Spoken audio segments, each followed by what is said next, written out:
9. klass tutvustab siis kogu koolile pisut seda programmi. 13. detsembril 2007. aastal allkirjastasid Euroopa Liidu riigipead Lissaboni lepingu, mille aluseks on teha selgemaks ja arusaadavamaks Euroopa Liidu toimimise alused. Euroopa põhiõiguste harta on liidu esimene dokument, milles kirjeldatakse kõiki väärtusi ja põhiõigusi, mis kehtivad Euroopa kodanikule. Igal Euroopa Liidu kodanikul, sõltumata tema ühiskondlikust positsioonist, on 50 põhiõigust. Võrdsed õigused on lastel ja täiskasvanutel, naistel ja meestel, töötajatel ja töötutel, enamuse ja vähemuse esindajatel, korralikul inimesel ja isegi kurjategijal.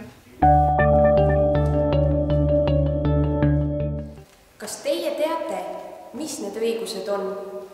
Kas teate, mis on maintmosaik? Maintmosaik on õppevahend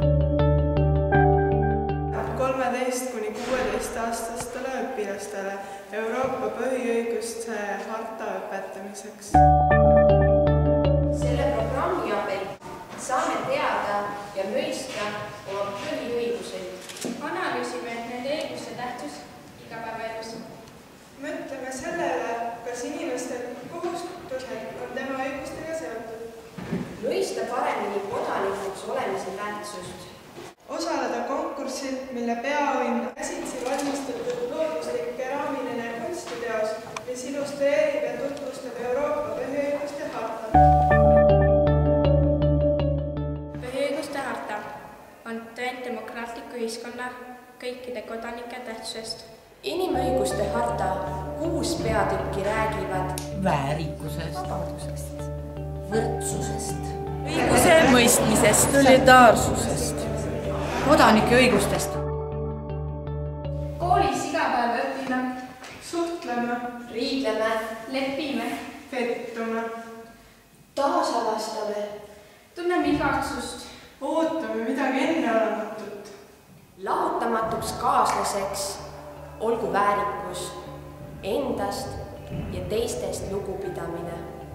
Sina tahad, et austan sind, kui sina austad mind. Küll oleks maailm igav, kui kõik me oleks ühtemoodi, elaksime ühte elu. Kuid pea meeles tähtsaim, sinu õigused lõppevad seal, kus algavad minu omad. Õigustega kaasnevad ka kohustused.